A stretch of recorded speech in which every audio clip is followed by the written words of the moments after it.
So, hi everyone, this is Bessie Travel of WCA Travel and Tours again. So, today naman ang ating pag-uusapan is how to update your markups in Portal 2 in WCA Travel. So, pag nag-affiliate na po kayo at meron na po kayong Portal 2 within 3 to 7 days upon your entry, and then i-update na po natin yung markups and pwede na tayong mag-search flights kay client. So, ito po yung aking portal is nasa cellphone po, Huawei Y9S maybe. And then, ito po ay hindi po siya naka-desktop mode. So, pwede po tayo ditong mag-update ng markups nang hindi naka-desktop mode. Pwede rin po. So, click natin dito and then, pwedeng accounts or orders. Basta po, makikita natin yung control panel kasi nandun yung settings. So, i-swipe natin siya right. Ayan. Hanapin natin dito sa taas yung control panel. So, ayan po. Control panel and then, swipe ulit. Pagilid and then, settings. Ayan. So, makikita na natin dito yung domestic flight, price, markup settings, international flights, price, markup settings, hotel markup settings, low balance alert settings, and holiday markup. So, yan po ang ating aayusin. So, kapag naman siya naka-desktop site, ito po yung magiging itsura niya. I-home ko po muna, and then, ito po yung yan. So, para po siyang naka-computer.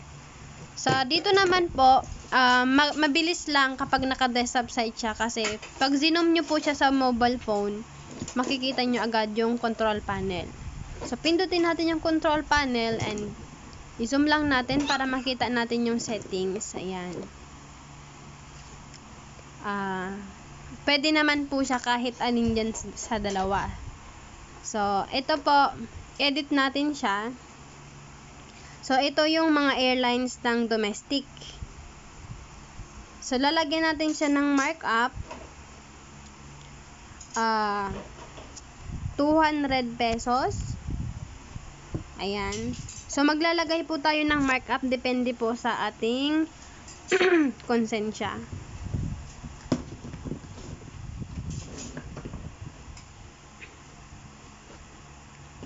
Ayan, 200.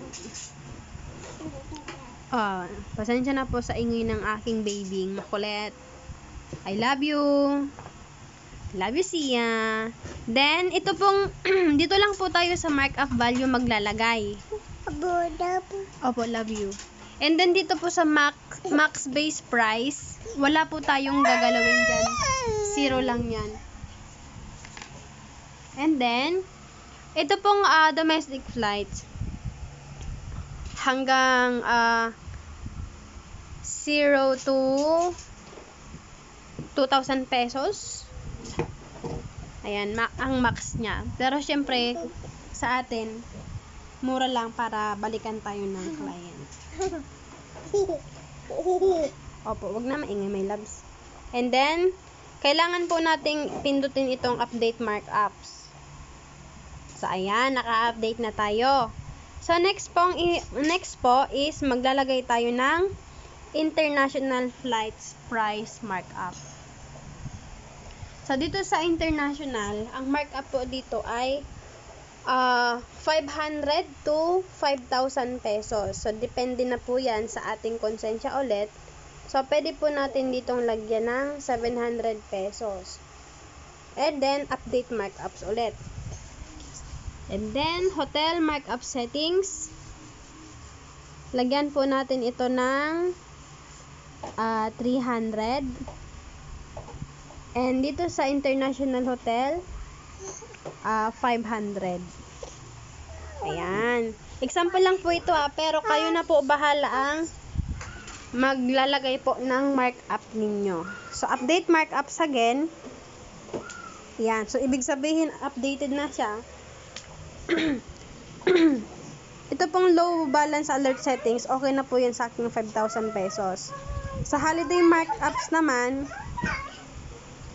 Sa holiday, pwede dito nating ilagay 400 pesos and dito is $20. And then markup. Update markup. So everyone, so lahat po ay na-update na po natin.